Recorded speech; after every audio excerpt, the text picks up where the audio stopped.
सुप्रभातम। अपने इस ऑनलाइन वर्ग में उपस्थित सभी लोगों का स्वागत। चलिए वर्ग की शुरुआत करते हैं।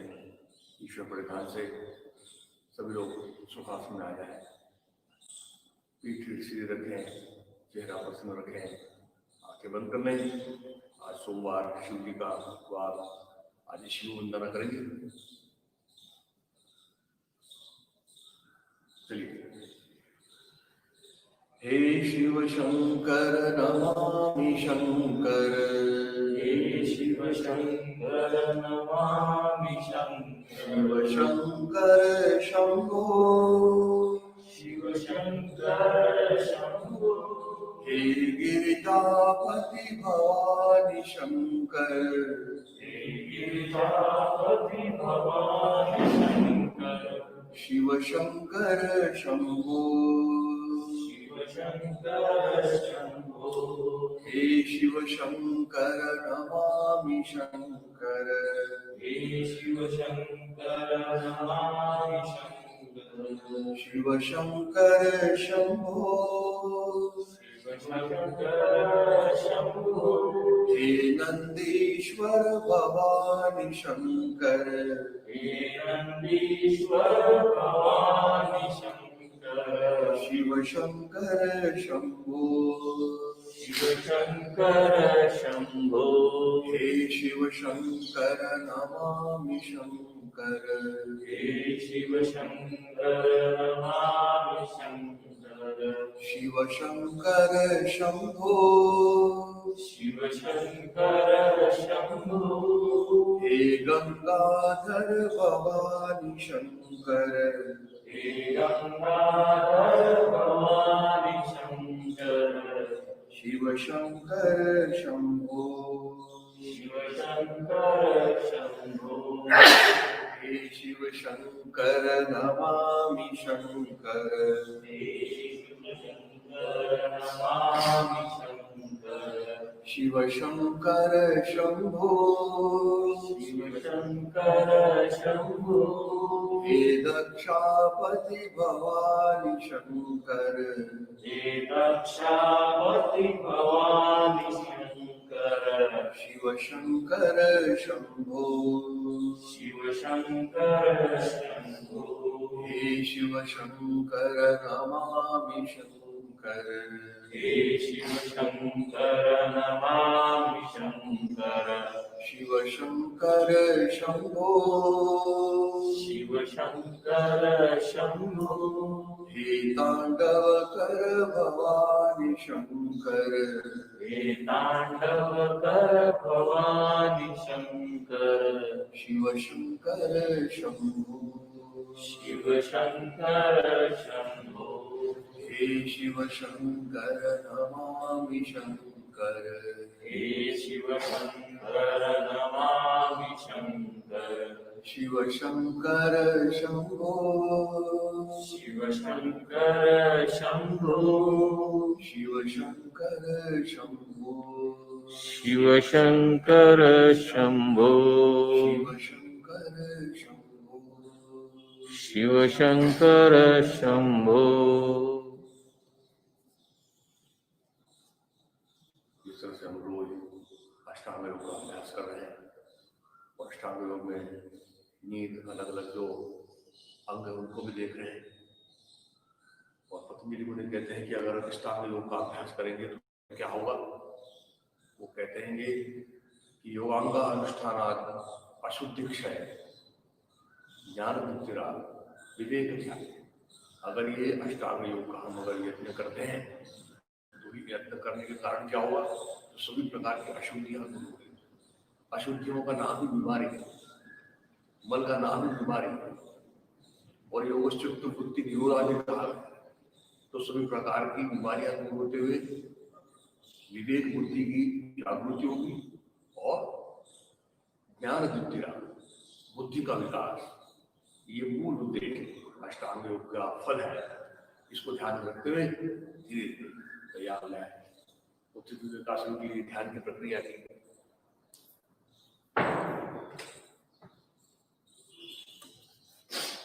चलिए एड़िया मिला लें, हाथ नमस्कार में ले लें, आंखें हल्की से बंद करते हुए अब धीरे धीरे सारा योगाभ्यास आंखें बंद करके करने की आदत डालनी है। कुछ आसन जो खड़े होकर करते हैं उसमें जो करना पड़ता है उसके लिए आवश्यक होता है, बात अलग है। लेकिन अब जो भी करेंगे आंखें बंद करके, तो चलिए फिर आंखें बंद कर लीजिए, तो ध्यान फिर चले गया श्वास प्रश्वास की ओर, और फिर श्वास प्रश्वास का महत्व समझ में आ गया है। श्वास प्रश्वास को मन का ही दूसरा छोर है, और सारा योगाभ्यास तो मन के लिए किया जा रहा है। तो फिर अब श्वास प्रश्वास की ओर जैसे ही मुड़ गए, उसकी तरफ देखना प्रारंभ कर दिया, तो सबसे बड़ी बात जो हो रही वो हम वर्तमान में उपस्थित हो रहे हैं। ध्यान की भी मूल जो परिणाम है वो है वर्तमान में उपस्थित होना। और जैसे ही श्वास से जुड़ते हैं मन शांत होने लगता है। देखिए जरा, हो रहा है शांत, मन शांत भी हो रहा है, एकाग्र भी हो रहा है, और प्रश्वास की ओर अधिक मन लगा रहे हैं तो प्रश्वास के साथ में सहजता, शिथिलता, तनाव मुक्तता का भी अनुभव हो रहा है। और फिर देखते देखते पा रहे हैं कि सारा शरीर शिथिल हो गया। चलिए फिर अब अवयव ध्यान यानी ध्यान की प्रक्रिया, संपूर्ण मस्तिष्क याद कर लीजिए। शीर्ष भाग, दाहिनी ओर का हिस्सा, बाईं ओर का हिस्सा, पार्श्व भाग, बाहर से देखा है, अंदर जा रहे हैं, अंदर से शिथिल छोड़ रहे हैं। संपूर्ण कपाल, दोनों भौहें, भूमध्य, अंतर्बाह्य शिथिल छोड़ दीजिए। दोनों आंखें अंदर से पुतलियों के साथ में, पलकों के साथ में, दोनों कनपटे, आंख और कान के ऊपर का हिस्सा अंतर्बाह्य शिथिल छोड़ा, इसलिए वहां अधिक तनाव मुक्तता का अनुभव हो रहा है। दोनों कानों को बाह्यता देखते हुए अंदर की ओर छेदों से जाते हुए गले तक उसकी अनुभूति ले रहे हैं। नथुनों से अंदर की ओर जाते हुए जीवा के मूल तक देख पा रहे हैं। फिर वहां से जीवा, दंत पंक्तियां, ओठों का अर्धगोलाकार स्पर्श देख रहे हैं। इस स्पर्शित अवस्था में दोनों ओठों का भी अलग अलग स्पर्श देख रहे हैं। दोनों गालों को अंदर बाहर से ढीला छोड़ा है। हनु से लेकर कनपट तक का हिस्सा देखा है। संपूर्ण चेहरा मन के दर्पण में अब स्पष्ट रूप में दिखाई दे रहा है। गला कंठ के साथ, संपूर्ण गर्दन सारे स्नायु पुंजों के साथ में, संपूर्ण रीढ़ गर्दन से लेकर पुट्ठे तक उसकी संरचना के साथ में, स्कंद वलय से कटिर वलय तक संपूर्ण पृष्ठभाग देखा है। दोनों बगलों से दोनों कमर तक का हिस्सा देख रहे हैं। दोनों हाथ कंधों से ढीले छोड़ते हुए दंड, कोहनियां, प्रकोष्ठ, हाथों के तलवे, तलवों का स्पर्श देख रहे हैं। संपूर्ण सीना देख रहे हैं। आड़े में खड़े में अंदर से बाहर से उसको शिथिल छोड़ दिया है सारे अवयवों के साथ में। नाभि कंधों को अंदर तक शिथिल छोड़ दिया, और नाभि कंध के अगल बगल से संपूर्ण पेट गोलाकार रूप में शिथिल छोड़ते हुए पहुंच गए पुट्ठों के जोड़ के पास। पुट्ठे जंघाओं को चौर से देखा है। अंतर्बाह्य दोनों घुटने संधियों के साथ में, पिंडलियां, टखने, एड़ियां, तलपाओं की 10 उंगलियां, और ऐसे सारे शरीर को सर से लेकर पैर तक देखा है। शरीर स्थिर है, मन शांत है, और इसलिए प्रसन्नता की अनुभूति हो रही है। और ऐसे प्रसन्न अवस्था में पूज्यपाद गुरुमूर्ति श्री जनार्दन स्वामी महाराज इनके समाधि के सम्मुख पहुंच गए। मनी मन माथा टिका दिया, गुरु चरणों में संकल्प अर्पण कर रहे हैं। ये स्वामी जी, जीवन में समाधान, सुख एवं निरोगी अवस्था प्राप्त होने के लिए यथाशक्ति क्यों न हो, किंतु निरंतर योगाभ्यास कर पाऊं, ऐसी प्रेरणा तथा बल प्रदान। मन ही मन टिकाया माथा, मन ही मन उठाया है, मन की आंखें खोली है, समाधि स्थिर के दर्शन कर रहे हैं। उस पर अंकित स्वामी जी का संदेश स्पष्ट रूप में दिखाई दे रहा है।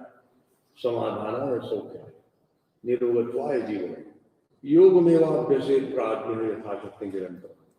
समाधि स्तर पर अंकित स्वामी जी के पद चिन्ह भी दिखाई दे रहे हैं। अवतार रूप शेषनाग की प्रतीक भी दिखाई दे रही है, और स्वामी जी के पादांकुश नजर आ रहे हैं। चरण कमल, पद कमल, कर कमल, कटि कमल, रुद्र कमल, और अंतुवामों कमल भी दिखाई दे रहा है। तेजस्वी मुखमंडल, उन्नत भाल प्रदेश, माथे पर तिलक लगा हुआ, स्नेहपूर्ण और आश्वस्त नयन, विस्मित वदन, गले में रुद्राक्ष और स्फटिक मालाएं विराजित, व्याजानुभाव है, कमर दलवत पांव तथा खड़ाव पहने हुए, ऐसी गुरुमूर्ति में आशीर्वाद प्रदान कर रही है। हमारा सारा योगाभ्यास गुरु पूजा के तौर पर सफल होने जा रहा है। इसी समाधान गुरु स्तवन खुले आवाज, सुस्वर, सुस्पष्ट, सावधान, एक साथ। गुरुर्ब्रह्मा गुरुर्विष्णु गुरुर्देवो महेश्वरः गुरु साक्षात् परब्रह्म तस्मै श्री गुरवे नमः। कृष्णाय वासुदेवाय हरे परमात्मने प्रणतक्लेशनाशाय गोविन्दाय नमो नमः। गोविन्दाय नमो नमः। गोविन्दाय नमो नमः। श्री बात गुरुमुक्ति के वंदनाया है। प्रसन्न वदना वरदस्ता गुरुमूर्ति के आशीर्वाद मानो प्राप्त हो गए। इस भाव के साथ में धीरे धीरे हाथ नीचे को छोड़ दें, पैर में अंतर ले लें और तैयार हो जाएं शरीर संचालन के लिए। धीरे से फिर से आंखें बंद कर लें। पैर में अंतर ले लिया, हाथ कमर के पास में ले लिया, आंखें बंद है, श्वास प्रश्वास की तरफ चले गया। इसलिए हर बार हर आसन में श्वास प्रश्वास के साथ जुड़ने के लिए कहा जाता है, ताकि हर आसन ध्यानात्मक आसन बन जाए। तो चलिए श्वास लीजिए, रोकिए, मुंह बंद लगाते हुए दाहिने तरफ मरोड़िए।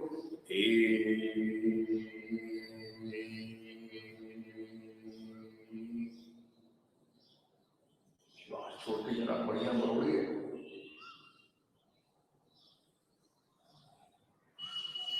श्वास किया, मुंह बंद लगाया। दो,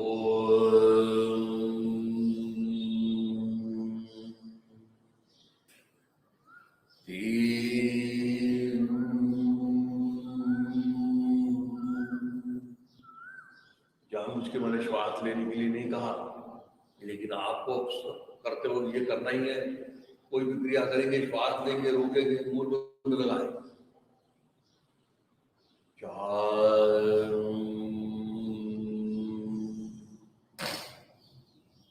5, 6,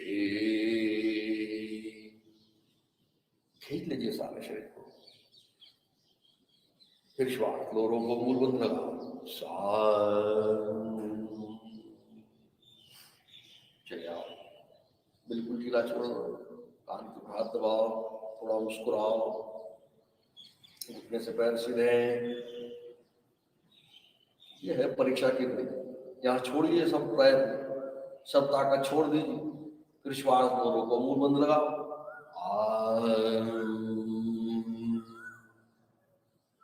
फिर खींचो शरीर, फिर नया लो, रोको, मुंह बंद लगाओ। बाईं ओर 9, हाथ कोहनी से सीधे किए, कान के ऊपर हाथ दबाए, तो फिर रुकिए जरा। फिर श्वास लो, रोको, मुंह बंद लगाओ। 10,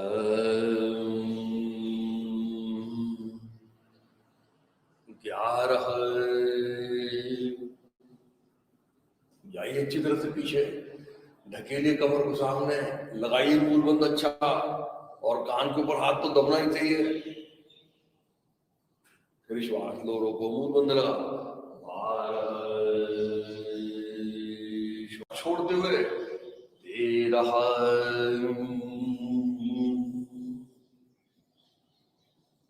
छोड़ दीजिए सारा शरीर बिल्कुल ढीला।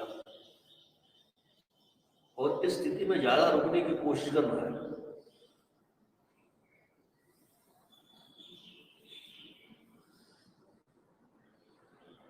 फिर श्वास लो, रोको, मुंह बंद लगाओ। 14, 15, 16, चलिए हस्तपादाष्टासन कर लेते हैं। पता है ना, यानी दाहिना हाथ बाजू से ऊपर जाएगा, दाहिना पैर सामने से ऊपर आएगा, और फिर बाएं हाथ से अंदर के अंगूठे को पकड़ना। कोशिश ये करना है कि अंगूठा सीधा रखते हुए पकड़ने की कोशिश करना। नहीं जमेगा तो फिर मोड़ के पकड़ेंगे। चलिए तैयार, दोनों पैर डाल दीजिए। दाहिना हाथ ऊपर, बाजू से ऊपर, दाहिना पैर सामने से ऊपर, और फिर बायां हाथ बढ़ा के पकड़ने की कोशिश कर रहा है, तो नहीं पकड़ में आता है तो घुटना मोड़ के पकड़ो, लेकिन अब कमर सीधी करो, जरा उठाओ पैर को और रुकने की कोशिश करो। सबसे महत्वपूर्ण, अब यहां जो कोई ताकत लगाई वो निकाल दो ताकत, पेट अंदर हो जरा, मूल बंद लगाओ जरा, हाथ निकाल लो केवल, और फिर 4 में दोनों हाथ पैर, 4, बायां हाथ बायां पैर, टखने से पैर अपनी तरफ है, घुटने से पैर सीधा है। इतना भी किया तो बैलेंसिंग तो हो रहा है। 2 हाथ बढ़ाओ, पकड़ो, अंगूठे को पकड़ो और घुटना सीधा करने की कोशिश, कमर को भी जरा सीधा करो और रुकिए जरा। 3 हाथ छोड़ो केवल, 4, बहुत अच्छा, धीरे से आनंद मंदिर आसन, 1, 2,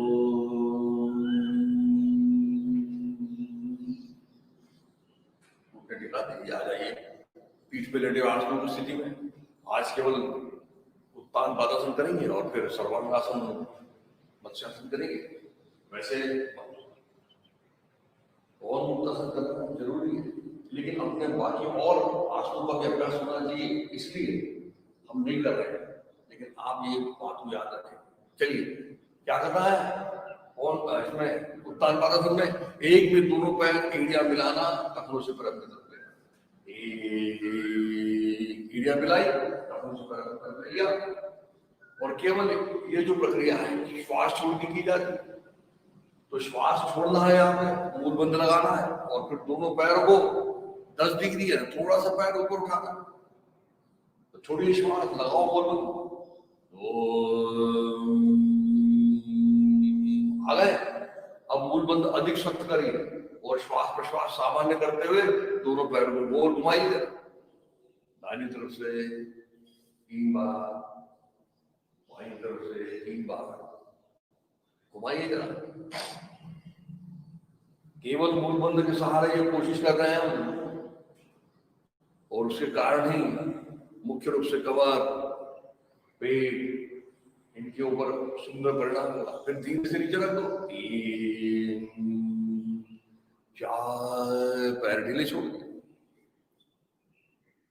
चलिए चलते हैं सर्वांगासन और मत्स्यासन के लिए। पता है ना, ये तो महत्वपूर्ण आसन है, इसको तो आसनों पर राजा कहा जाता है, और इसलिए ये आसन तो आना ही चाहिए। तो चलिए एरिया मिला दो, श्वास लेंगे, रोकेंगे, मूल बंद लगाएंगे, यानी गुरुद्वार और मूत्र मार्ग को संकोच करेंगे। दोनों पैर पहले 45 मिनट उठाएंगे, फिर दोनों पैर को जब 90 मिनट उठाएंगे तब हाथ नीचे ले जाएंगे, फिर हाथ का दबाव देके लगा के पैरों को सर की तरफ ले आएंगे, और 4 मिनट फिर दोनों हाथ कमर के पास रखते हुए गर्दन से सारा शरीर सीधा करें। चलिए श्वास लीजिए, रुकिए, दोनों पैर 45 मिनट। अब देखिए उत्तान पादासन के मुकाबले में ये जरा आसान स्थिति लगती है, इसमें ज्यादा रुक सकते हैं हम। तो पैर ऊपर आ रहा है, हाथ नीचे जा रहा है। अब ये स्थिति और जरा बेहतर लगती है, देखिए, लेकिन घुटने से पैर सीधे नहीं क्या, टखने से पैर अपनी तरफ है क्या, ये हमको देखना है। अपने शिक्षक आपको खुद को बनना है, और जब ये बारीक चीजों को ध्यान रखते हुए करेंगे चीजें, तो फिर आसन करने नहीं पड़ते, आसन हो जाते हैं। अब दोनों हाथ का दबाव, मूल बंद और जंघा के जोड़ में मन लगते हुए उसको सर की तरफ ले आओ। जिनको नहीं जमता है वो आगे पीछे डोलते हुए पैर को सीधा करते हुए हाथ नीचे ले आएंगे। वो भी नहीं जमता, वो पुट्ठों अपना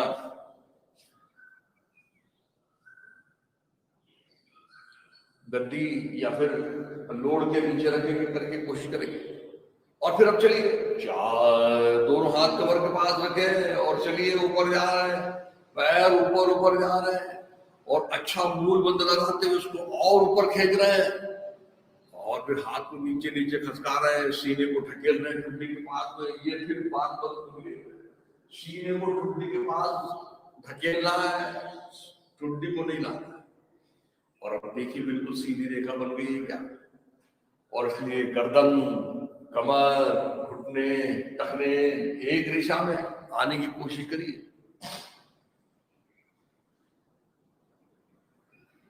और इसमें तो फिर हलचल भी करनी है, तो पैरों की उंगलियों का संधि संचालन, टखनों का गोल गोल घुमाइए, फिर दाहिने पैर को घुटने से मोड़ते हुए गिरी पटकिए, बाएं पैर की पटकिए, और फिर दोनों पैरों को खोल दो, बिल्कुल ठीक बन जाने दो। और भी बनते हुए फिर दाहिने पैर को पीछे ले जाओ, बाएं पैर को सामने लाओ, कमर को ट्विस्ट करो जरा, फिर बाएं पैर को,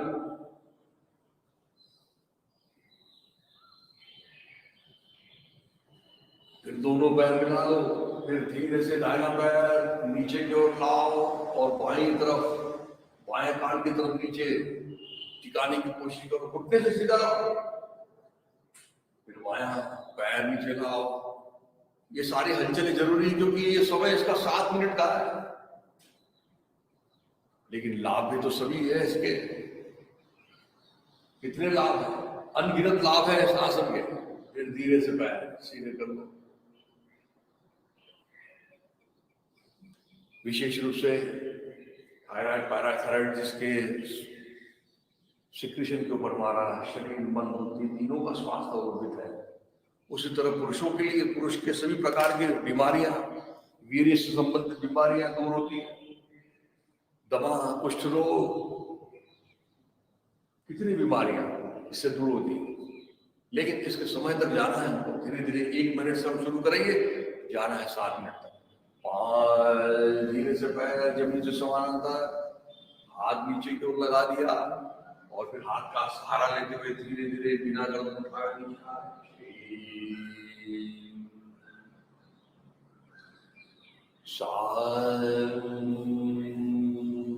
देखिए दोनों हाथ ऊपर चले गए और पैर पैदल समझ में आ गए, और धीरे से नीचे गए। और चलिए इसका पूरक आसन कर लेते हैं। पता है ना इसका पूरक आसन कौन सा है? मत्स्य आसन। जहां जहां भी करना दबाव आया है उसके बिल्कुल विपरीत स्थिति निर्माण करना। तो चलिए, एक दाहिना पैर लीजिए बाईं जगह, 2 बायां पैर लीजिए, और फिर दोनों घुटने जमीन से टिका दीजिए। नहीं हो रहा तो शादी बात। दोनों हाथ ऊपर लीजिए और वहां से मोड़ते हुए कंधों के पास लाइए, कोई बदल लीजिए और हाथ का दबाव देंगे, सीना ऊपर उठाएंगे, गर्दन पीछे डालेंगे, हाथ नीचे ले जाएंगे। पकड़ना है मोजों को और गाड़ना है कोहनी को। ये आदर्श स्थिति है। लेकिन अभी हम जहां हैं, जितना जमेगा वैसे करेंगे। नहीं पहुंचे पकड़ के अगर कोहनी गाड़ सकते हैं तो नीचे से जंघा को पकड़ेंगे। 4 दबाया, हाथों को उठाया, सीने को, गर्दन डाली पीछे, हाथ ले गए नीचे, और नीचे ले जाने के बाद कोहनियां टाइट नहीं रही, कोहनियों को मोड़ेंगे और गाड़ेंगे। गाड़ना जरूरी चीज है, वो कैसे भी करो आप, जंघा को पकड़ के करो या पहुंचे को पकड़ के करो। और जैसी कोहनी गाड़ेंगे तो सीना और ऊपर आ जाता है, गर्दन और पीछे चली जाती है, और तब सही मानों में वो होता है मत्स्यासन। और फिर से मत्स्यासन की पूर्ण स्थिति में हम सही है कि नहीं कैसे देखेंगे? तो आंखें खोल के यहाँ पर देखेंगे, जहां जमीन और दीवार में नहीं वहां देख लेंगे तो गर्दन में एक प्रकार का लॉक बन जाता है, और फिर वो हमारी स्थिति हो गई। फिर आंखें बंद कर ली, दोनों हाथ कंधे के पास, उसका सहारा लिया, फिर गर्दन निकाली, 6 हाथ सीधे, 7 ऊपर का पैर, 8 दूसरा पैर। दोनों पैर से करना पड़ता है, लेकिन समय के अभाव के कारण हम नहीं कर पाते हैं, ये याद रखेंगे। लेकिन बाएं पैर से भी करना जरूरी। धीरे से पेट के बल आ जाओ,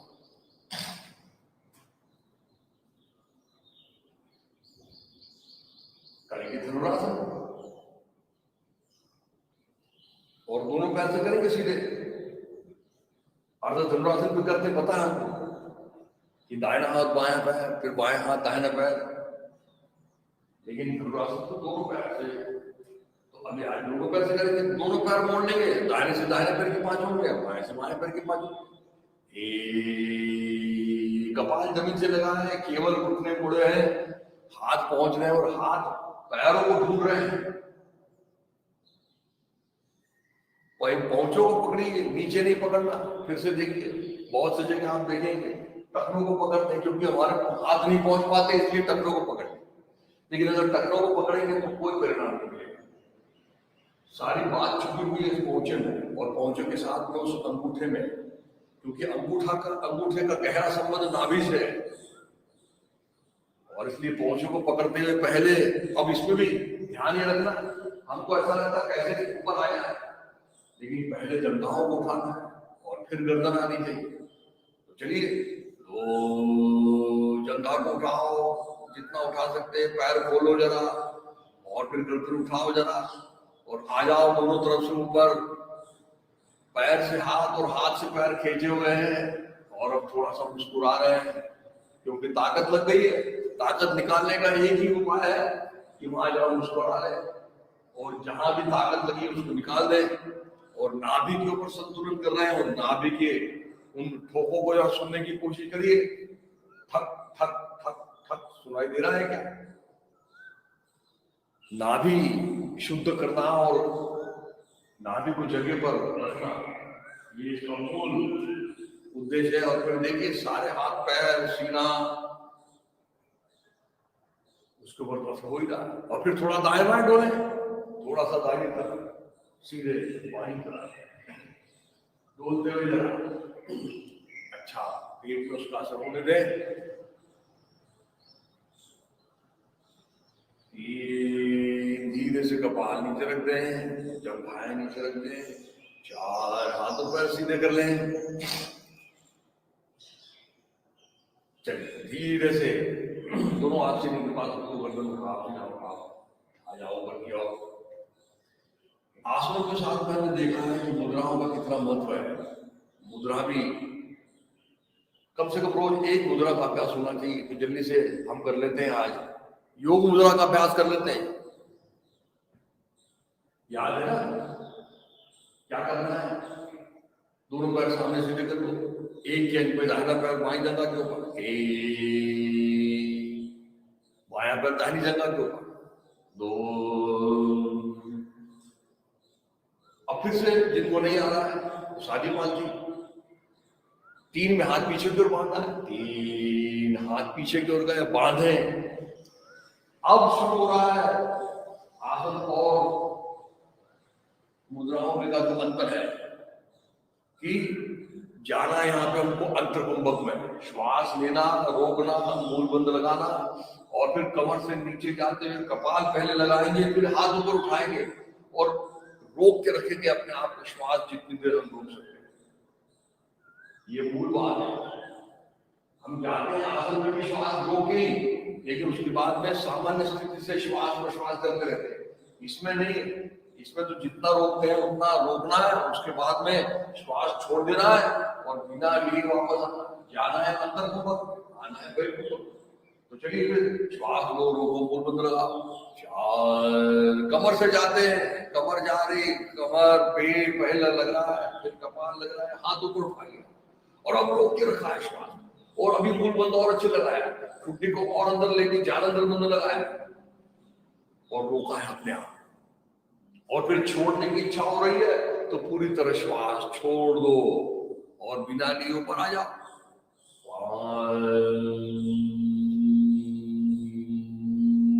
ऊपर आ गए, अब धीरे से श्वास लिया। ये मूल वस्तु फर्क है, समझ लीजिए इसमें।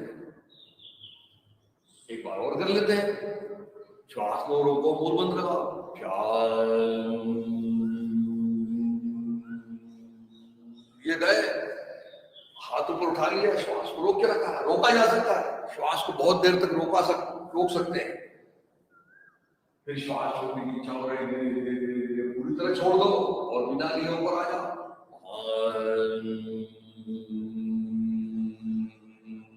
श्वास लिया, 6 हाथ निकाल लिया, 7 ऊपर का पैर, 8 दूसरा पैर। और जब ये श्वास रोक के हम जाते हैं नीचे की ओर रोक के रखते हैं, तब उसका अंदर परिणाम होता है मुख्य रूप से हमारी कुंडलिनी शक्ति जागरूक करने के लिए।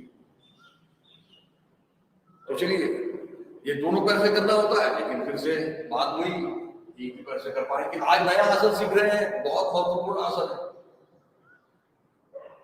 सारे आसनों का निचोड़ एक ही आसन में आ जाता है और नाम है इसका अर्धमत्स्य।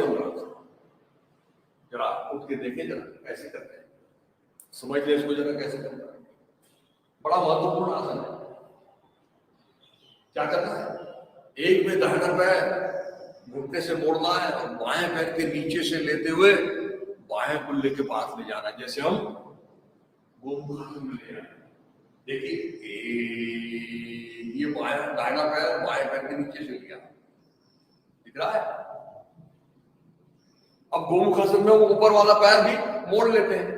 दिखाइए गोमुखासन में कैसे करती है, गोमुखासन हो जाता है ये गोमुखासन। लेकिन यहाँ पे ये नहीं करना है। अब यहाँ बाएं पैर को क्या करना है, घुटने से मोड़ना और दाहिने पैर के घुटने के पास में खड़ा करना। तो दाहिने पैर के घुटने के पास में खड़ा करना और दोनों हाथों से वो घुटने को अपने सीने के पास लाना, रीढ़ को ऊपर उठाना।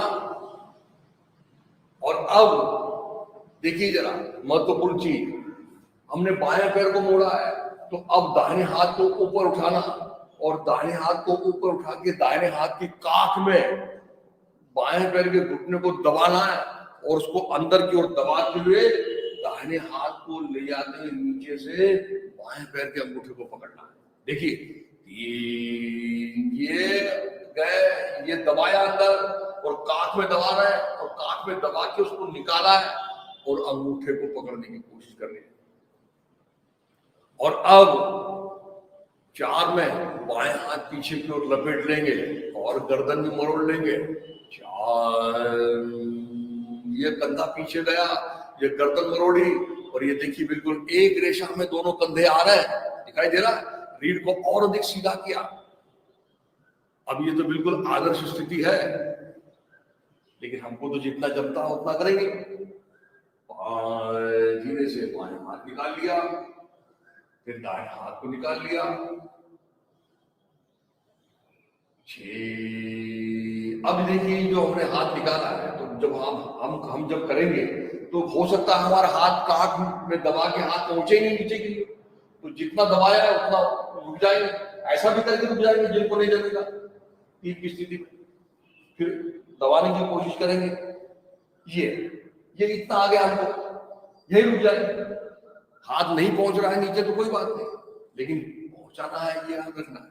चलिए निकाल लीजिए हाथ, 7 ऊपर का पैर, 8 दूसरा पैर। फिर क्या होगा इस आसन से, चलिए पहले करते हैं, करते करते समझेंगे।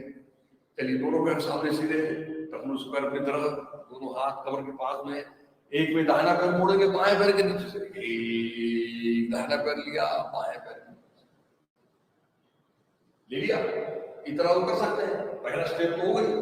तो बाएं पैर मोड़ो और अब तलवा दाहिने पैर के घुटने के पास में खड़ा करो और वो दोनों बाएं पैर की उंगलियां जो है ना घुटने के लाइन में आ जाए। ये याद रखना, अगर वो जितना जल्दी उतना करेंगे।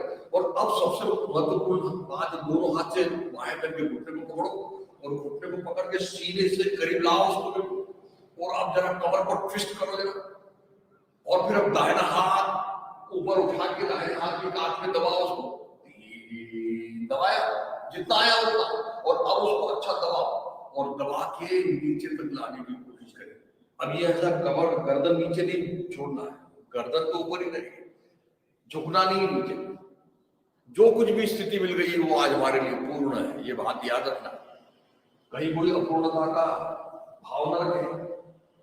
और फिर 4 में पीछे लपेट, 4 बाएं हाथ लपेटा, कंधे को ढकीला ताकि कंधे की बड़ी हड्डी रीढ़ से लगी और गर्दन मरोड़ी और उठी और बाएं हाथ बस। अब जो स्थिति मिल गई उसमें रुक जाओ और देखिए परिणाम कहाँ हो उसका। परिणाम मुख्य रूप से अब रीढ़ में हो रहा है, पूरी रीढ़ को लचीली बनाना, फेफड़ों के ऊपर हो रहा है। लेकिन सबसे महत्वपूर्ण परिणाम जो उसमें मिलने वाला है वो है हमारा अंदर में पैनक्रियास के ऊपर उसका असर बहुत सुंदर होता है। इसलिए मधुमेह के लिए उसी के साथ में पेट के ऊपर अच्छा असर होता है, इसलिए मलबद्धता दूर होती है। रीढ़ पीठ तो सारे शरीर को मानो निचोड़ लिया। धीरे से बाएं हाथ निकाला, 6 दाएं हाथ निकाला, 7 ऊपर वाला पैर निकाला, 8 दूसरा पैर निकाला, फिर से दोनों पैर से करते हैं। बायां पैर लीजिए, बायां पैर, 2 दाहिना पैर खड़ा करिए, दोनों हाथ से पकड़ के सीने के पास लाओ। अब बायां हाथ उठा के बाएं हाथ की काट में दबाएंगे, ये दबाया, ये अंदर की ओर ढकेला घुटने को और हाथों को नीचे पहुंचाने की कोशिश। फिर से रीढ़ को सीधा ऊपर किया, उठाया और लपेट दिया।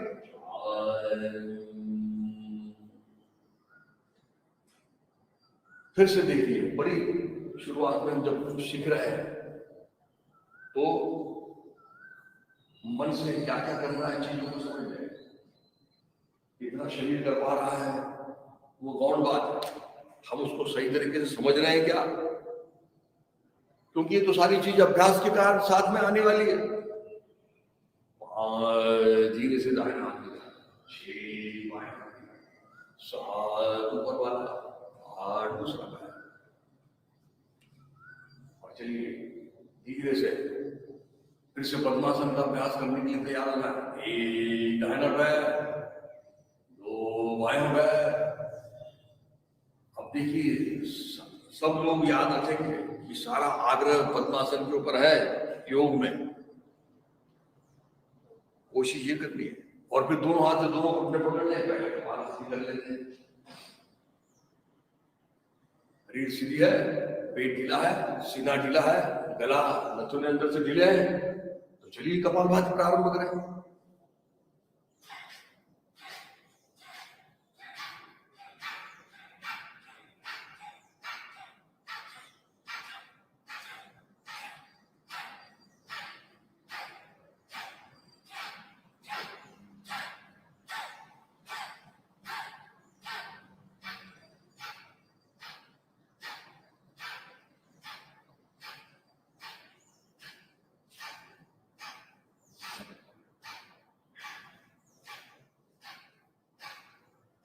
और अब धीरे धीरे बढ़ना है कपालभाति का।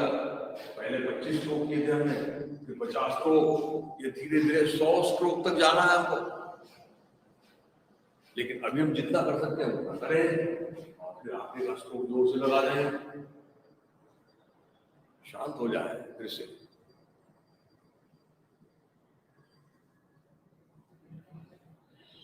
बड़ी सुंदर स्थिति है कपालभाति, इसको जरा समझ के करने की कोशिश करें। और ये शुद्धि क्रिया है, और कितनी महत्वपूर्ण शुद्धि क्रिया है, तो मन की शुद्धि क्रिया कहा गया है। और सारी बाधाएं हमारे मन की तो है, सारी बीमारियों का उद्गम तो मन ही है। जितने भी आधुनिक में काल में भी आप बीमारियों का नाम ले लें, उनका सारा संबंध हमारे मन से है। और इसलिए मन का शांत होना, निर्विचार होना, और तभी तो प्राणायाम का अभ्यास कर सकते हैं। और इसलिए प्राणायाम के अभ्यास के पहले कपालभाति करना नितांत जरूरी है, आवश्यक है। और चलिए फिर धीरे से आंखें खोल लीजिए। अब प्राणायाम के अभ्यास में हमने देखा है कि अब हम बंद कर रहे हैं। आज एक चीज और करने वाले हैं कि पहले तो हमको पता है कि श्वास प्रश्वास की गति में बदल कर दिया, फिर श्वास जितने यूनिट में ले रहे हैं, यानी 1 मंत्र में ले रहे हैं तो प्रश्वास यानी रेचक 2 मंत्र में होना चाहिए, ये भी उसकी मूल बात है। फिर केवल श्वास लेना और छोड़ने का नाम प्राणायाम नहीं है, फिर लेने के बाद में रोकना और छोड़ने के बाद में रोकना, इसको अंतर्कुंभक और बहिर्कुंभक कहा जाता है। लेकिन इन चीजों में आज हम बंधों का उपयोग करें। देखिए, केवल श्वास को रोक लेना ये बड़ा खतरनाक हो जाता है, क्योंकि श्वास तो एक प्रेशर है, और प्रेशर को केवल आपने अंदर की ओर रोक लिया और उसको अगर सही दिशा नहीं दी तो फिर उसके परिणाम गलत हो सकते हैं। और इसलिए आज हम बंधों का उपयोग करने वाले क्या करने वाले हैं? श्वास लेना, श्वास लेने के बाद में मूल बंध लगाना और मूल बंध लगा के सीने को ऊपर उठाते हुए ठुड्डी का थोड़ा संकोच करना। इसको कहा जाता है जालंधर बंध। देखिए कैसे कर रहे हैं, ये कर रहे हैं, आपके सामने करके दिखा रहे हैं। अब ये बाएं को बंद किया, दाहिने से लिया, श्री राम जय जय राम किया। अब ये देखो मूल बंद लगाया, सीने को ऊपर उठाओ जाओ और ठुड्डी को थोड़ा कंठ की तरफ लीजिए। ये इसको बोलते हैं बंद के साथ में करने का। और फिर अब बाएं से धीरे, अब ये रोका है इसमें अंतर कुंभक में, अब बाएं से धीरे धीरे छोड़ रहे हैं, धीरे धीरे छोड़ रहे हैं। अब छोड़ते छोड़ते क्या होगा कि पेट अंदर जाए, तो पेट को भी अंदर की ओर लेना, फिर मूल बंद लगाना और फिर सीने को उठा के कंठ का संकोच करना और फिर रोक के रखना और फिर लेना। तो अब लेते वक्त भी हमको मूल बंद और विशेषकर से जालंधर बंद लगाना है और छोड़ते वक्त मूल बंद और उड़ियान बंद और जालंधर बंद लगाना है। चलिए इन बंदों के साथ में आज करने की कोशिश करेंगे। एड़ियान कोनिया कमर से लगा दीजिए, बाएं हाथ की ध्यान मुद्रा बना लीजिए, दाहिने हाथ की प्रणव मुद्रा बना ले, बाएं मुद्रे को बंद कर लीजिए, दाहिने से लेंगे, रोकेंगे, रोक के और बंदों के साथ में रोकेंगे, फिर बाएं से छोड़ेंगे 2 मंत्र में, फिर बंदों के साथ में रोकेंगे। तो चलिए दाहिने से पूरा श्री राम जय राम। अंतर कुंभक बंदों के साथ मूल बंद लगाइए, जालंधर बंद लगाइए, श्री राम जय राम। बाएं से धीरे धीरे छोड़िए, श्री राम जय राम, श्री राम जय राम। फिर से अब मूल बंद लगाइए, उड़ियान बंद लगाइए, सीने को ऊपर उठाइए और कंठ का थोड़ा संकोच, श्री राम जय राम। फिर से लीजिए दाहिने से, श्री राम जय राम। अंतर कुंभक बंदों के साथ श्री राम जय राम। बाएं से रेचा, श्री राम जय राम, श्री राम जय राम। बहिर्कुंभक बंदों के साथ श्री राम जय राम। दाहिने से पूरा श्री राम जय राम। अंतर कुंभक बंदों के साथ श्री राम जय राम। बाएं से रेचा, श्री राम जय राम, श्री राम जय राम। बहिर्कुंभक बंदों के साथ श्री राम जय राम। अब बाएं से करेंगे, थोड़ी सी कठिन प्रक्रिया है लेकिन वो समझने की कोशिश करिए। अब दाहिने को बंद कर दीजिए, चलिए बाएं से पूरा श्री राम जय राम। अंतर कुंभक बंदों के साथ श्री राम जय राम। दाहिने से नीचे श्री राम जय राम, श्री राम जय राम। बहिर्कुंभक बंदों के साथ श्री राम जय राम। बाएं से पूरा श्री राम जय राम। अंतर कुंभक बंदों के साथ श्री राम जय राम। दाहिने से नीचे श्री राम जय राम, श्री राम जय राम। बहिर्कुंभक बंदों के साथ श्री राम जय राम।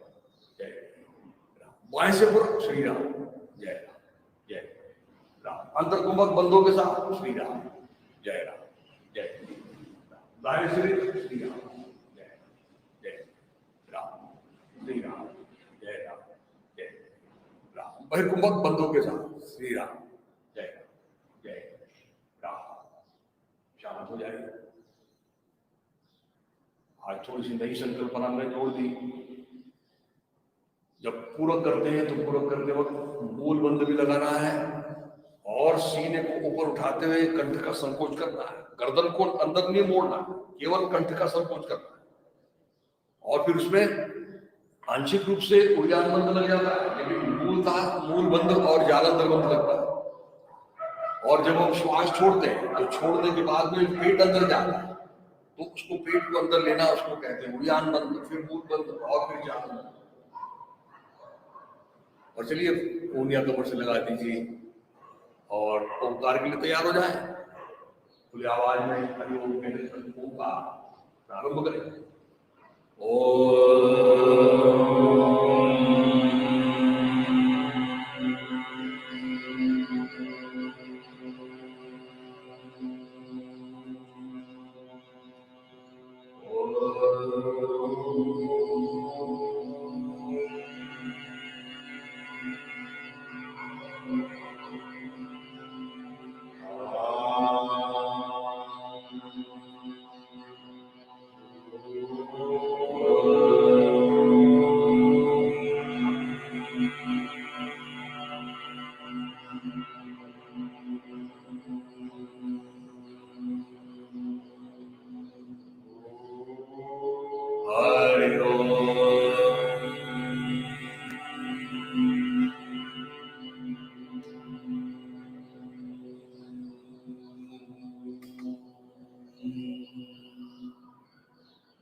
हरि के बीच में लगा दें।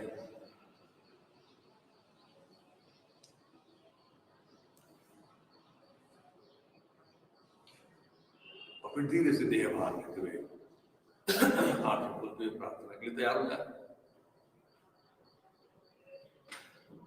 घुटनों के बल आ जाए, दोनों घुटने मिला लें, पैर की उंगलियां सुला लें, हाथ नमस्कार में ले लें, आंखें कोमलता से बंद कर दें, नम्रता से झुकी हुई। सारा योगाभ्यास गुरु की पूजा की है और अब प्रार्थना। असंख्यात नावे जयादेत लोक परिनित्यतो सच्चिदानंद एक जया क्या बड़े चाल तो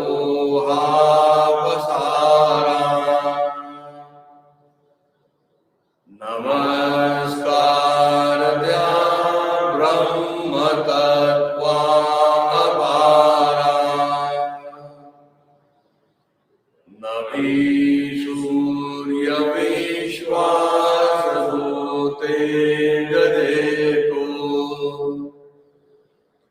ब्रह्मोदे अमी अंतरित्यास ध्यातो प्रेरणा बुद्धि तेरे तदावी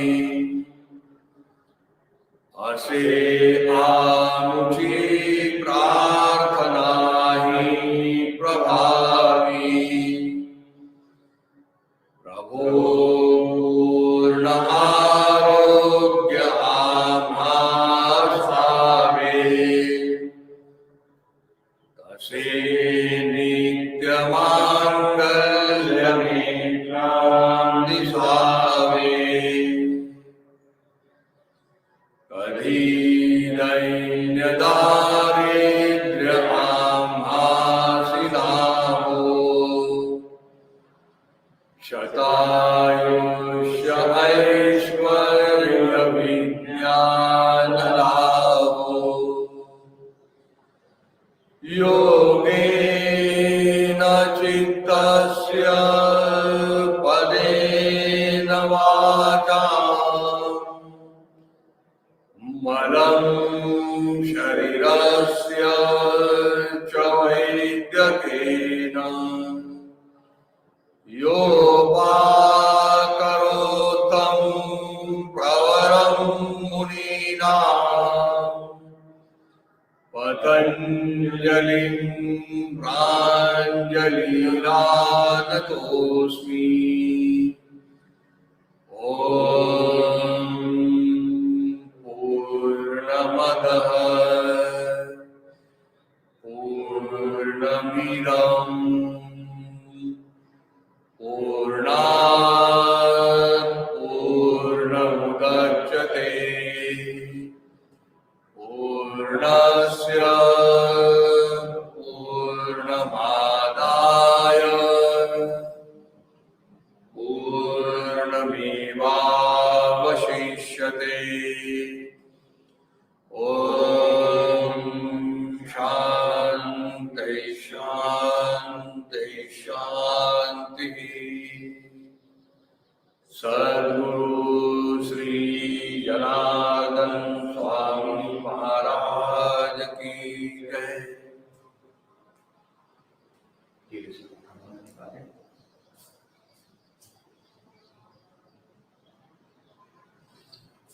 आपसे बढ़िया आज हमने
कल सुन नहीं पाया बराबर। ये मशीन कहाँ की गड़बड़ होती है। हम लोग स्वामी जी के बारे में और स्वामी जी के इस आश्रम के बारे में सुन रहे थे,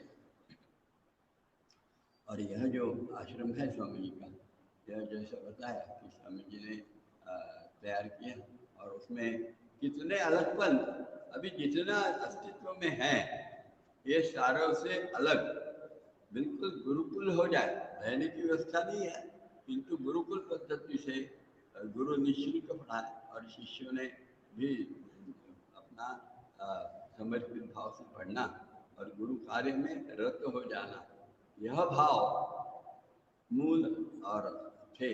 और पूरे समाज को योग पढ़ाकर दो चीजें करना, ये ध्येय दिया है हम लोगों को समझ में। कौन सा? कि पहला तो समाधान, सुख और निरोगत्व, ये तीन चीजें हर एक व्यक्ति को प्राप्त हो जाए। तो जो असंभव चीज है वो स्वामी जी करुणामूर्ति बोलते हैं कि यदि नियमित और यथाशक्ति योगाभ्यास करेंगे तो ये तीन चीजें निश्चित प्राप्त हो जाएगी। योगाभ्यास करते समय योग का ही अभ्यास करना है। योगा एक्सरसाइज का अभ्यास नहीं करना चाहिए। अभी हम लोगों को ये कुछ अंग्रेजी शब्दों के कारण बड़ा अटपटा सा और योग का भाव हमारे अंदर में जागृत हो जाता है। योग कहे तो अच्छा है, योगा कहे और एक्सरसाइज कहने लगे तो फिर सब गड़बड़ियाँ होती है। फिर समाधान सुख और निरोध तो प्राप्त होगा ऐसा मैं नहीं कहूँगा। हाँ, भली हलचल आसान हो जाए, थोड़ा सा तबीयत अच्छी रहे, किंतु समाधान और सुख ये चीजें जो है वो निर्माण होने के लिए योग का ही और आलंबन लेना पड़ेगा, उस पर पूर्ण श्रद्धा रखते हुए और सारा मन तन के अंदर में डालना, ये पहला योग चालू होना चाहिए। मन और तन का योग यह बहुत आवश्यक है। स्वामी जी उस दृष्टि से पढ़ाते हैं। और एक बार जो चालू हो गया, जीवन में समाधान की भावनाएं जागृत होने लगी, बहुत मर्यादित तौर पे क्यों ना, किंतु यह समाधान आने लगा तो हमको क्या होगा मालूम है? बीपी, डायबिटीज, हार्ट की बीमारियां, इंसोम्निया यानी नींद नहीं आना, या फिर मोटापा, ये सारी चीजें, अस्थमा, ये कम हो जाएगी, बहुत कम हो जाएगा। और फिर सुख का भी, समाधान के साथ सुख भी आने लगा तो वास्तव में निरोगत्व आने लगता है। यानी फिर अनेक बीमारियां जो है, जैसे इस सब है, क्या बोलते हैं इसको, एक्जिमा वगैरह नहीं होगा। ये सब मन की बीमारियां हैं, ये सारी समाप्त होकर निरोगत्व प्राप्त होने लगेगा। और ये निरोगत्व केवल शरीर का नहीं रहेगा, मन का रहेगा और बुद्धि का रहेगा। तन मन बुद्धि ये तीनों ही निरोगत्व होने लगे तो फिर तो बहुत आसान हो जाता है। इसलिए समझ में अंतिम ध्येय क्या बताया है, वो गीत अपने यहाँ हुआ नहीं अभी, पर अपना योग अभ्यासी मंडल का मराठी में एक सुंदर गीत है। कैसा? मानव जन्मा मध्ये नराचा होण्या नारायण कराहो नियमित योगा। नर का नारायण होना ये अंतिम लक्ष्य हमको दिया है अपने गुरु महाराज ने, और इसलिए उसकी ओर अग्रसर हो। मुझे डायबिटीज इसलिए मैं योग करता हूँ, ये इतना उचित नहीं। कल्पवृक्ष रहता है इसी घर के सामने और मांगते क्या, बोले वो तो जरा एकादी के वो बासी क्यों ना पर भाकरी दो और एक प्याज का और थोड़ा सा नमक दे दो ना, बस इतना ही मांगेंगे क्या? ये दळभद्र मराठीत म्हणतात दळभद्रेपणा, वो नहीं चलेगा, दळभद्री नहीं होना चाहिए। कल्पवृक्ष है उनके सामने, तो उन्होंने बता दिया कि मानव जन्मा मध्ये नराचा होण्या नारायण, नारायण को जो प्राप्त होगा। और यहाँ आम ब्रह्मास्मि यानी योग का अंतिम जो भाव है कैवल्य प्राप्ति, वह का प्रतीक है यह शब्द मानव जन्मा मध्ये नराचा होण्या नारायण। ये बड़े शब्द स्वामी जी ने जानबूझ के नहीं रखे, बिल्कुल नहीं रखे। नए नए जब पढ़ाते थे तो उस समय उन्होंने किताबों में तो योगा आसनांचा व्यायाम यह भी शब्द दिया है, आसनांचा व्यायाम। सब प्यार से करें, पर ये करते समय कैसा करें ये याद रखें। तो यह होने लगा, मौन अंदर में होने लगा और अंदर में सारा चित्त वृत्तियाँ जाने लगी, तो वो व्यायाम हो रहेगा। कुछ भी कहिए, उसका स्वरूप क्या हो जाएगा, तो आध्यात्मिक हो जाएगा, नराचा नारायण होने की तरफ राह पर ले जाना होगा। ऐसा अभ्यास करने के लिए स्वामी जी ने यह योगाभ्यास मंडल का कार्य चालू किया। और ऐसे करते करते फिर पता है 2 जून को 1976 स्वामी जी को क्या लगा होगा पता नहीं सकते, पर अवतार लीला समाप्त करने की इच्छा हुई होगी और वो बीमार गिर गए, सेरेब्रल हेमरेज हुआ। ये कब की बात होगी, अगस्त सितंबर की बात होगी, मुझे तो बराबर याद नहीं आ रहा अभी, क्योंकि उस समय हम लोग मंडल से जुड़े नहीं थे। वो उनकी बीमारी के बाद वो कोमा में गए थे और कोमा में जाने के बाद 3 सप्ताह कोमा में थे मेडिकल कॉलेज में। फिर वापस आए थे। जब वापस आए तब हम लोग यहाँ आश्रम में पहली बार आए और स्वामी जी को देखा, और स्वामी जी की अवस्था थी बड़े विलक्षण थी।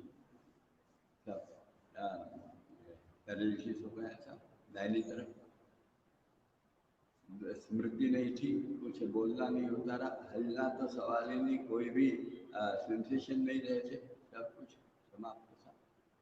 और ऐसे स्वामी जी, ये सितंबर अक्टूबर की बात होगी, और फिर जनवरी को, और सेरेब्रल हेमरेज होने के बाद बड़ा मुश्किल होता है दुरुस्त होना। खूब असंभव सा अवतार हुआ तो भी पैरालिसिस रह जाता है। स्वामी जी को हुआ तो था पैरालिसिस, पर देखते देखते हम देख रहे थे, हम लोग तकरीबन मई जून तक 77 के यहाँ थे। तो उस समय हमने देखा स्वामी जी के पास क्या मार्च यानी अक्टूबर नवंबर दिसंबर में बीमार थे, जनवरी आ गई तो थोड़े थोड़े अच्छे होने लगे, फरवरी आ गए तो बहुत अच्छे हो गए, मार्च में और अच्छा काम चालू हो गया, अप्रैल में तो वो यहाँ से निकल गए, कहाँ, कन्याकुमारी योग पढ़ाने, अप्रैल में गए यहाँ से, चले गए अकेले वहाँ, 1 महीना रहे, पढ़ा के आए नागपुर में।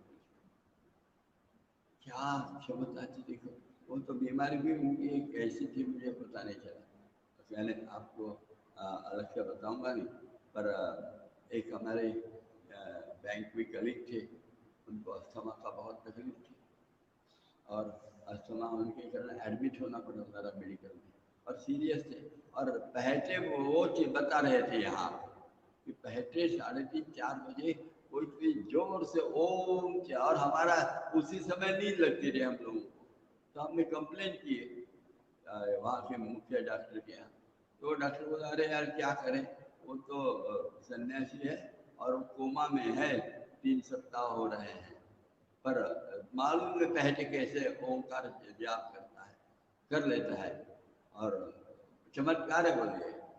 तो यह ऐसा चमत्कार तो स्वामी जी के जीवन में था, ये जो भाव है ये बताए थे उन्होंने, इसलिए बीमार थे नहीं थे पता नहीं लगता, बताना मुश्किल हो रहा है मुझे तो, पर थोड़े बीमार थे और वो बीमारी दुरुस्त भी हो गई।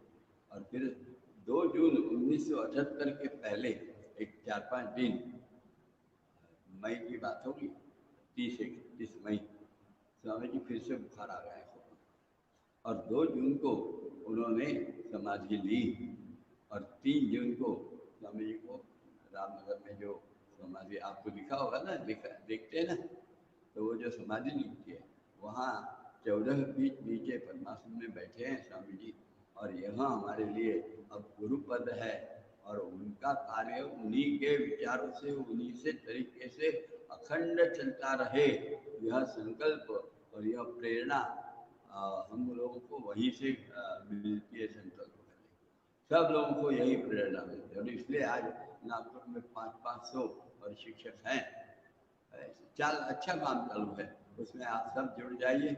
अभी ये अभ्यास कर रहे हैं, इस अभ्यास के बाद फिर परिचय की परीक्षा का अभ्यास हो जाएगा चालू सितंबर वगैरह में, उसमें जुड़ जाइए, फिर प्रवेश का अभ्यास करिए, सब परीक्षा दे दीजिए, बढ़िया शिक्षक बनिए, और समाज को समाधानी सुखी निरोगी बनाने के लिए स्वामी जी का कार्य अपने जीवन में एक अविभाज्य भाग बना लीजिए। नमस्कार।